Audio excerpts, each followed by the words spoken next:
সুন্দর নায়িকা আছে, অনেক সুন্দর সুন্দর নায়ক আছে, তারা হবে, তাদের কাস্ট করা হবে, তাদের ঝলক আমরা দেখব, আমাদের ঝলক তো আমরা দেখিয়েছি। আপু আমি একটু দর্শক হিসেবে আপনার এই কথাটা মেনে নিতে পারছি না। কেন?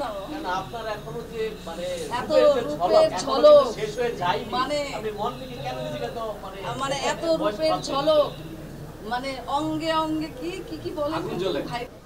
আপু অ্যাওয়ার্ড অনুষ্ঠানে আসলেন, আসার পর অনুভূতিটা তুই শুনতে পারি, কেমন লাগছে? আমার না আপনাদের দেখে অনেক ভালো লাগছে, এত জার্নালিস্ট, এত মানুষ অনেক করে ভালো লাগছে। অনেক সময় আপনি দেখতে পাই যে কক্সবাজার যান, বিভিন্ন রিসোর্টে যে ঘুরছেন, সেই বিষয়টা যদি আমরা জানি আপনার কাছ থেকে বক্তরা বিভিন্ন লোকে আপনাকে দেখতে পাই অলওয়েজ, সেই বিষয়টা আপনার কাছে কি বলার আছে? আপনার কোশ্চেনটা ঠিক না, আমি কক্সে যাই না, আমি বাংলাদেশের কক্সে যাই না, ওটা মালদ্বীপ। আপনি যে ভিডিওটি দেখেছেন সমুদ্র সৈকতে বিচে পানির ভিতর, ওগুলি হচ্ছে মালদ্বীপের এরিনা বিচে। সো আমি এই আগামী 5 বছর কক্সবাজার যাই। আমরা যেহেতু শিল্পী, একজন শিল্পীকে যেভাবে মানে যে পরিস্থিতিতে পড়েছিল, এটা একটা অত্যন্ত দুঃখজনক ঘটনা। আমরা শিল্পী সমিতির যারাই সদস্য ছিল এবং শিল্পীরা ছিল সবাই অনুতপ্ত এবং দুঃখিত। তারপরেও বলবো যে বিষয়টা যেহেতু আমরা শিল্পী ছিলাম, কনসিডার করা যেত। আমি যে জিনিসটা জানি যে একটা ল যদি কারোর নামে দুদকের মামলা থাকে, মামলা থাকে,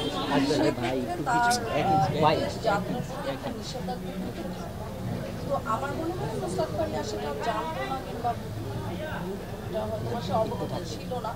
তো আমি বলবো যে শিল্পীদের আসলে রাজনীতি করা উচিত না। আমরা যে প্রফেশনে আছি, আমাদের প্রফেশনটা হচ্ছে বিনোদিত করা জনগণকে। তো এই প্রফেশনের বাইরে আরেকটি প্রফেশন গ্রহণ করা আসলে আমার উচিত না। যদি কেউ রাজনীতি করতে চায়, আমার মনে হয় চলচ্চিত্র পেশাটাকে কুইট করে দেন আলাদা পেশায় যাওয়া।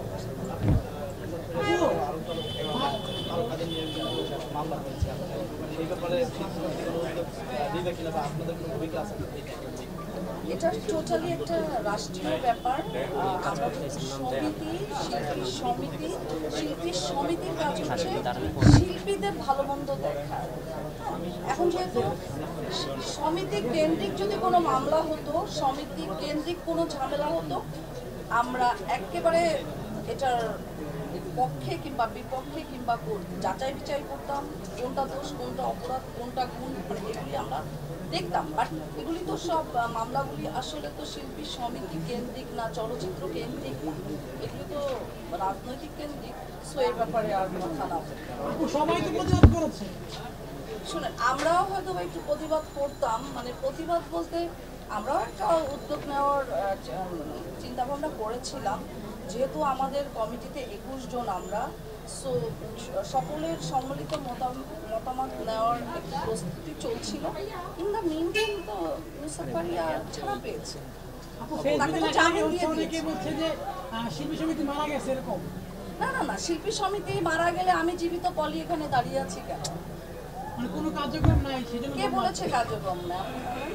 আপনারা জানেন না, আমরা সমিতির কিছুদিন আগে ইফতার পার্টি করলাম, তারপরে হচ্ছে যে আপনার পয়লা বৈশাখের প্রোগ্রাম করলাম, তারপরে কোরবানির সময় অনেক শিল্পীদেরকে আমরা ডেকে ডেকে তাদের শারীরিক অবস্থা, তাদের পারিবারিক অবস্থা, প্রায় 200-300 শিল্পী, এগুলি আমরা সবসময় কাজ করার চেষ্টা করছি।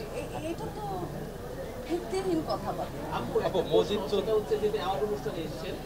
আমরা জানি যে অ্যাওয়ার্ড মানে হচ্ছে শিল্পীদের একটা স্বীকৃতি, ভালো কাজের স্বীকৃতি স্বরূপ তারা অ্যাওয়ার্ডগুলো পেয়েছে। এখন আমরা ছোটখাটো অনেক প্রোগ্রামই দেখি, বিভিন্ন শিল্পীদের ছোট বড় অনেককে দেখে অ্যাওয়ার্ড দেয়। এই যে আনাচে কানাচে অ্যাওয়ার্ড অনুষ্ঠানগুলো হচ্ছে, এই ধরনের অ্যাওয়ার্ডগুলো কি আসলে কাজের স্বীকৃতি কে বয়ে আনে কিনা? ধরেন আপনি এখন যে অ্যাওয়ার্ড এসেছেন, এখানে অ্যাওয়ার্ড অনুষ্ঠানে অ্যাওয়ার্ড বানানটাই ভুল আপনার পিছনে লেখা। তো এই ধরনের যে প্রোগ্রামগুলো, এগুলো আসলে শিল্পীদের কতটুকু মর্যাদা দেয় আপনি মনে করেন? আসলে আমি তো আজকে যে অ্যাওয়ার্ডটা এসেছি, আমি যে অ্যাওয়ার্ডটা পাবো, এটা পাবো যেটা তো আমি আসলে কেন পাবো আমি জানি না। আমি আপনারা দেখে থাকবেন যে আমি অ্যাওয়ার্ড প্রোগ্রামগুলি তো ওরকম চাই না। কেন চাই না আমি আপনাকে বলি। অ্যাওয়ার্ড কারা পায় বলেন তো? অ্যাওয়ার্ড তারা পায় কাজ দিয়ে পায় যারা রানিং কাজ করে। হ্যাঁ, আর আমরা অ্যাওয়ার্ড পেতে পারি হচ্ছে আজীবন সম্মাননা, এইটার কারণে আমরা অ্যাওয়ার্ড পেতে পারি। সো রানিং তো কারোর হাতে কাজ নেই, তাহলে কিসের ভিত্তিতে অ্যাওয়ার্ড দেওয়া হচ্ছে এটা তো আমি বলতে পারি না। বাট আমি এখানে কেন এসেছি, আমি অ্যাওয়ার্ড দিতে আসিনি। আমার তুর্কি ভাইয়ের সাথে একটা ভালো সম্পর্ক, ভাইয়াকে অনেক স্নেহ করি, ভালোবাসি, আসলে তার অনারে আজকে এখানে আসা। বাট এই অ্যাওয়ার্ড পেয়ে আমি খুশি না, কারণ আমি এখন রানিং কোনো কাজ করিনি, যার প্রতিদান স্বরূপ আমি অ্যাওয়ার্ড পাচ্ছি। আমি যখন কাজ করতাম তখন যদি আমি অ্যাওয়ার্ড পেতাম তাহলে আমি বলবো যে আমি সেটা ডিজার্ভ করি, আমি অ্যাওয়ার্ডটা ডিজার্ভ করি, বাট নট নাও। বাট এটাও বলতে পারেন যে অ্যাওয়ার্ড হচ্ছে একটা উসিলা মাত্র, অ্যাওয়ার্ডের মাধ্যম দিয়ে সবাই আসছে, এই যে সবার সাথে সবার কানেকশন হচ্ছে, এটাও একটা অন্যতম কারণ হতে পারে। আপু, ঈদে বেশ কিছু সিনেমা মুক্তি পাচ্ছে, আর তাণ্ডব সিনেমার ট্রেলার কি দেখা হয়েছিল? ট্রেইলার তো একটা মুখোশ দেখলাম, ঝলক, ভালো লাগছে। মানে বাচ্চারা মজা পাবে, ছোট ছোট বাচ্চা যারা আছে, আমার মনে হয় এবার সাকিব খানের দর্শক হতে যাচ্ছে বাংলাদেশের জিএনজি যে জেনারেশন, সেটা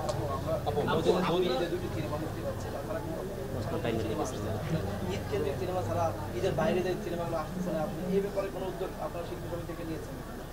আমি তো বারবার বলে আসছি, শিল্পী সমিতির কাজ না চলচ্চিত্র মেক করা। শিল্পী সমিতি হচ্ছে শিল্পীদের ভালো মন্দ বিচার করবে, শিল্পীরা তার ন্যায্য পাওনা কোনো প্রডিউসারের কাছ থেকে পেয়েছে কিনা, শিল্পীকে কোথাও হেনস্থ করেছে কিনা, শিল্পীকে কোথাও অবমূল্যায়ন করেছে কিনা। শিল্পী সমিতির কাজ না চলচ্চিত্র তৈরি করা, বারবার বলছি, তাহলে কেন একই কোশ্চেন করা হয়? আপু, শিল্পী সমিতি কি এখন রাতারাতি মানে চলচ্চিত্রকে চেঞ্জ করে দিবে? ভাবাটাও উচিত। আপু, আপনারা যখন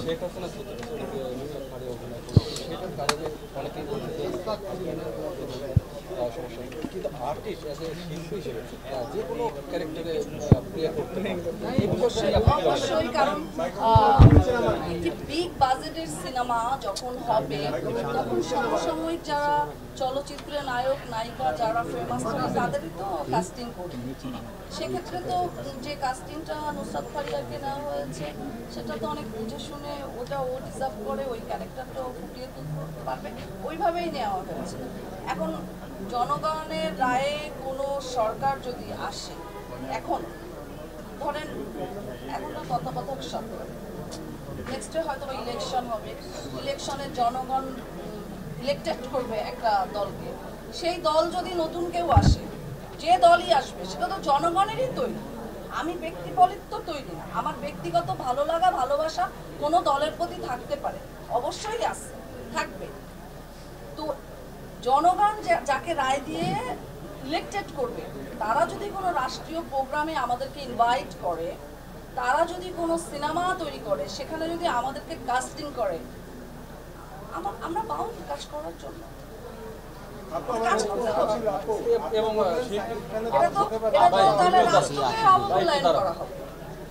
আপু, আপনি একজন শিল্পী হিসেবে শিল্পীদের ভাই প্রশ্নটা আছে তো এবং সবাই আয়না স্বরূপ হিসেবে দেখে, তো সেক্ষেত্রে আবার জি আমি বলছি যে শিল্পীদেরকে যারা দর্শক রয়েছেন, সাধারণ দর্শক, তারা শিল্পীদেরকে ফলো করে এবং আয়না স্বরূপ থেকে, শিল্পীরা হচ্ছে আয়না স্বরূপ ফুলের মতো। তো শিল্পীদেরকে আসলে রাজনীতিতে ইনভলভ হওয়া বা রাজনীতিতে গিয়ে এ ধরনের ঝামেলার সম্মুখীন হওয়া, এগুলো আসলে দর্শকদের উপরে কতটুকু প্রভাব ফেলে বা শিল্পীদের উপরে কতটুকু প্রভাব ফেলে? একজন শিল্পী তার ব্যক্তিগত নেতা নেত্রীদের পছন্দ করতেই পারে, সে ভালোবাসতেই পারে, তার ভালোবাসার দল হতেই পারে, কিন্তু সেটা না আসলে চাটুকারিতা আকারে কিংবা তেল মারা আকারে প্রকাশ না করলেই ভালো। তো শিল্পী অবশ্যই রাজনীতি করবে, সেটা চলচ্চিত্র ত্যাগ করে করা উচিত। শিল্পী পরিচয় বহন করে এটা শিল্প সত্তাকে আসলে অবমূল্যায়ন করা। রাজনৈতিক পট পরিবর্তন হওয়ার সাথে সাথে শিল্পীদের উপর যে আক্রমণাত্মক ভাবটা নিয়ে আসে, এই বিষয়টা আসলে আমাদের মিডিয়া ইন্ডাস্ট্রিতে কতটুকু ইমপ্যাক্ট করতেছে, এই বিষয়ে আপনি কি বলবেন?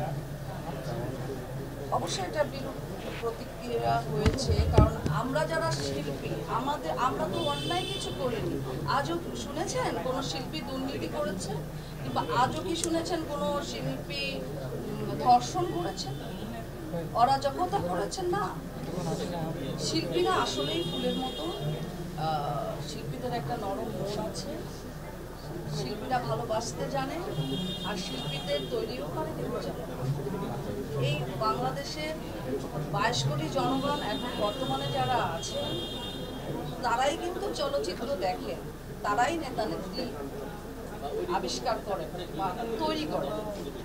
তো সেক্ষেত্রে আমি বলবো যে শিল্পীদের অ্যাকচুয়ালি শিল্পচর্চায় নিজেকে নিয়োজিত রাখা উচিত। ভাই প্রশ্ন করেন, কারণ একজন শিল্পীর মুখের কথা আপনার পর আমি একটা প্রশ্ন করছি। একটা সাধারণ জনগণ একটি কথা কিংবা একটি বাইট দিলে সেটা কেউ অ্যাকসেপ্ট করবে না, কিন্তু একজন নায়িকা কিংবা একজন অভিনেত্রী যখন একটা কিছু করবে, একটা বাইট দিবে কিংবা কোনো একটা বার্তা দিবে, সেটা খুব সাদরে কুইক জনগণ গ্রহণ করবে। আপনি ভাই আপনার প্রশ্নটা করেন ভাই। আপু, আমার একটা প্রশ্ন ছিল, সেটা হচ্ছে আপনি কিছুক্ষণ আগে বললেন যে সাকিব খানের যে ট্রেলারটা মানে মুখোশ পড়া দেখলেন বাচ্চারা খুব মজা পায়। ভাই আপনার বুমটার একটু পেছনে নিতে হবে। পুরো ছবিটা তো আর আমি দেখিনি, আমি গানটাও দেখিনি, তো আমি যে ট্রেইলারটা দেখেছি আপনাদের কানে কি কোনো সেটা হচ্ছে যে বাচ্চারা কিন্তু একটু মুখোশ টাইপের, ভৌতিক টাইপের, একটু ফানি টাইপের ক্যারেক্টার দেখতে পছন্দ করে। সো যেভাবে সাকিব খান ক্যামেরার ভিতর আসছে, আমার মনে হয় এটা পিক করে যাবে, বাচ্চারা ইয়ে করবে, আপু মানে বাচ্চাদেরই পছন্দ হবে, বড়দেরও হবে সেই সাথে। যেমন বরবাদ কিন্তু বড়রা দেখেছে, বাচ্চারা কম দেখেছে, কিন্তু আমার মনে হচ্ছে তাণ্ডবটা সকল শ্রেণী সকল দর্শকরা দেখবে। আচ্ছা, ইন্ডিয়াতে শাহরুখ খানের জওয়ান ছবিতে প্রথম দেখা গেছে যে এরকম একটা মুখোশ পড়া আর কি, পরবর্তীতে কিন্তু ক্যারেক্টারটা পুরোটাই ভিন্ন। আচ্ছা, এরকম যদি হয় সেক্ষেত্রে কি হবে? এটা কি বাচ্চা হবে? এরকম যদি হয়, আমি তো আসলে স্টোরি জানি না, গল্প জানি না, কিছুই জানি না। আমার যতটুকু আমি দেখার ওইখান থেকে আমি মতামতটা ব্যক্ত করেছি। ঠিক আছে, চিত্রনায়ক সিয়াম, 80% কি তো আমরা চিনি। ভাই মোবাইলগুলো মাঝে ধরে অনেক মাঝে ধরে বড়, অনেক বড়। সেলিব্রিটি এই ওয়ার্ডটা যে আবিষ্কার করেছে সেটা অনেক চিন্তা ভাবনা করে সেলিব্রিটি শব্দটা আসলে আবিষ্কার করেছে। সেটার এত মর্যাদাহীনভাবে এটাকে ইউজ করবে ভাবতে এখানে খোলামেলা পোশাক পরা নিয়ে একটা উকিল নোটিশ পাঠানো না, খোলামেলা পোশাক তো সিনেমাতেও হয়, বিশ্বে হচ্ছে। সিনেমা আর একটা কি কথা না, বাই প্রফেশনালি আমার কমার্শিয়াল অবশ্যই অ্যাকসেপ্টেড। চেঞ্জ হচ্ছে, আমি ওরকম দেখিনি ভাইয়া, না দেখে কি মন্তব্য। মানে আদালত থেকে কিন্তু তাদের নামে লিগ্যাল নোটিশ পাঠানো হয়েছে খোলামেলা পোশাক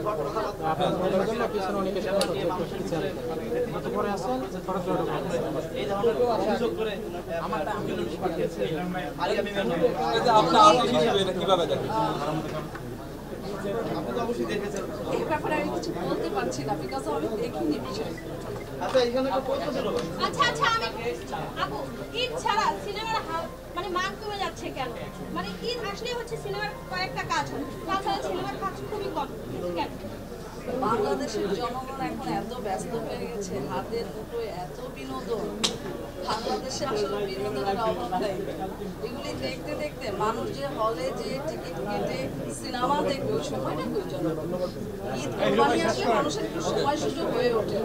আপু, আপনি তো সুপারস্টার সাকিব খানের সাথে বেশ কিছু কাজ করেছেন এবং বাংলাদেশে এখন একমাত্র সুপারস্টার বলতে গেলে এখন সাকিব খানই আছে। এবং আমরা আপনার বিভিন্ন ফেসবুক পোস্টে দেখি যে আপনি এখনো আপনার সৌন্দর্য ধরে রেখেছেন, এখনো তরুণী কমেন্টগুলো আসে।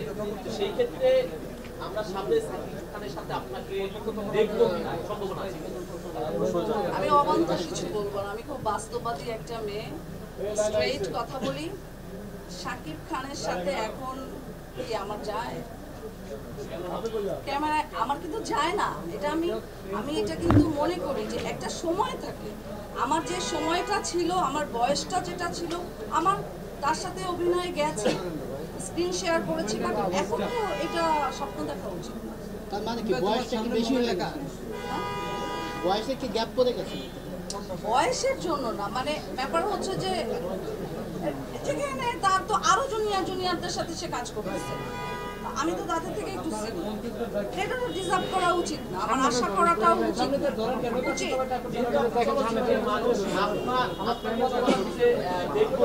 আচ্ছা, বলি একসময় সুপারহিট ছিল, বলি দর্শক হলে টিকিট কাটতো, স্বপ্ন দেখতো, অনেক কিছু লাভ লাভ লাভ লাভ লাভ লাভ। একটা নায়িকার সময়সীমা এতদিন থাকে না, এটা যদি বলা হয় ভুল কথা। একজন শাবনূর অনেক আমার চেয়ে অনেক অনেক অনেক অনেক অনেক বড় সুপারস্টার, তাকেও তার আসন ছেড়ে দিতে হয়েছে। একজন মৌসুমী আপা ড্রিম গার্ল, মানে ওনাকে দেখলে মানুষ, মানে আমরা দেখে, আমি যখন তাকে প্রথম দেখেছি, আমি মনে হয়, আমিও তো একটা চলচ্চিত্রের নায়িকা, আমারও মনে হচ্ছে ওনাকে একটু ছুঁয়ে দেখবো, তার আসনও ছেড়ে দিতে হয়েছে। সো আমার আসনও আমাকে ছেড়ে দিতে হয়েছে, এটা দুঃখের কোনো বিষয় না, এটাকে মেনে নেওয়াটাই হচ্ছে সব থেকে বড়। অনেক অভিনেত্রীরা আছে, যেমন রুজিনা ম্যাডাম কিছুদিন আগেও একটি প্রধান চরিত্রে অভিনয় করেছে, কিন্তু আপনাদেরকে বিভিন্ন জায়গায় অনুষ্ঠানে দেখা যায়, আপনাকে না আরো অনেকেই দেখা যায় ফিটা গানে বিভিন্ন অনুষ্ঠানে তারা বিভিন্ন নানা রকম অ্যাওয়ার্ডে যায়, কিন্তু আপনারা কেন এখন আসছেন? আচ্ছা, গুড কোশ্চেন করেছেন। আমাদের কেন আমরা কেন চাই? আচ্ছা, যারা অভিনেতা অভিনেত্রী তাদের কিন্তু অবশ্যই মানে একটা সুন্দর একটা ব্রেন আছে, আল্লাহ প্রদত্ত, সবাই সিনেমার নায়ক নায়িকা হইতে পারে না। ধরেন যে কোটি কোটির মধ্যে একজন হচ্ছে, সো এখন আমি একজন প্রধান নায়িকা হিসেবে আমি ফিট না, তাহলে আমি নিজেই কেন ইনভেস্ট করব আমার নিজের প্রতি, আর প্রডিউসার কেন আমার প্রতি ইনভেস্ট করবে? অনেক সুন্দর সুন্দর নায়িকা আছে, অনেক সুন্দর সুন্দর নায়ক আছে, তারা হবে, তাদের কাস্ট করা হবে, তাদের ঝলক আমরা দেখব, আমাদের ঝলক তো আমরা দেখিয়েছি। আপু, আমি একজন দর্শক হিসেবে আপনাদের কথা মেনে নিতে পারছি না। কেন? কারণ আপনার এখনো যে মানে এত রূপের ঝলক, শেষ হয়ে যায়নি, মানে আপনি মন থেকে কেন নিজেকে তো মানে এত রূপের ঝলক, মানে অঙ্গে অঙ্গে কি কি বলে, ভাইরাল আগুন জ্বলে। আচ্ছা আপু, আপনার কাছে লাস্ট একটা প্রশ্ন জানতে চাই, যে আমাদের অনেক আনাচে কানাচে নানা ধরনের অ্যাওয়ার্ড হয়, তো আজকেও একটা অ্যাওয়ার্ড হয়ে যাচ্ছে মেরিল প্রথম আলো, তো সেইখানে নানা ধরনের অ্যাওয়ার্ডে যারা যায় এবং তারা কারা, আজকে যারা প্রথম আলোতে গেছে তারা কারা, মানে তারা কারা, মানে কি ওইখানে মিডিয়া জগতের যারা গেছে তারা কোন জগতের মিডিয়ার কাজ করে, আর আজকে যারা এরকম বা অন্যান্য অ্যাওয়ার্ডে যারা যায় তারা কোন কারা, মিডিয়া, মানে কারা ইয়েস আমরা কারা। আসলে এখন যে বিষয়গুলি আমার কাছে খুব দুঃখজনক মনে হয়, এক একজন কোথা থেকে মেয়েরা আসছে, তারা খুব ওপেনলি নিজেদেরকে এক্সপোজ করে নায়িকা পরিচয় দিচ্ছে, কিছু বাইক দিচ্ছে, আবার অনেক জায়গায় দেখি যে আরো কিছু, যে কি জানি কার ওয়াইফ, সিদ্দিকের ওয়াইফ নাকি মারিয়াম মিমি, একে নিয়েও সোশ্যাল মিডিয়া মাতামাতি করছে, বাট সে তো নায়িকা না। এখন আসলে এগুলি এর আড়ালে কি হচ্ছে তা তো আমরা জানি না। আমি মানে আসলে আয়োজক কারা এটার ইনভেস্টার, কিসের বিনিময়ে এখানে ইনভেস্ট করছে, তা আমাদের তো ডাকে না। আমি তো কখনো প্রথম আলো কি মেরিল প্রথম আলো ওই এটার তো ইনভিটেশন পাইনি, আমাকে কেউ কখনো দুবাইতে স্টেজ শো করার জন্য ডাকে, কিন্তু আপনি তো একসময় প্রথম সারির নায়িকা, হয়তো বা বেনিফিটেড আমার কাছে পাবে না, আমি তো state forward. Okay, thank you. আচ্ছা, আপনার কি ক্রিকেট খেলার যোগ্যতা নেই? আপনাকে কেন সেলিব্রিটি কোশ্চেন করেন তাদেরকে, আয়োজকদের। আপনারাই তো ক্যামেরা ধরে ওই যে ভাইরাল করেন, আপনারাই তো ওদের পিছনে ক্যামেরা ধরেন। কয়দিন দেখে দর্শক? একদিন দেখে, পরের দিন সমালোচনার ঝড় বয়ে যায়, পরের দিন ভুলে যায়। কিন্তু আমি পরে তো আসছি।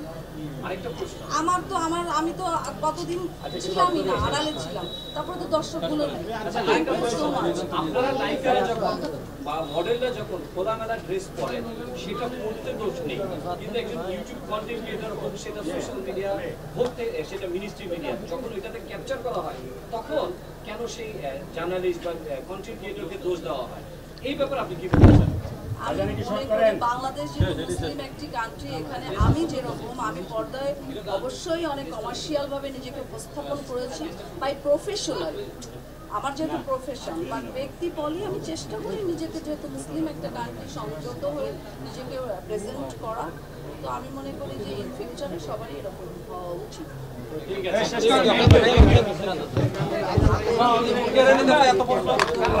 তারা তাদের আওতায় নিয়ে সাক্ষাৎকার নেন, তা তো নেবেন না।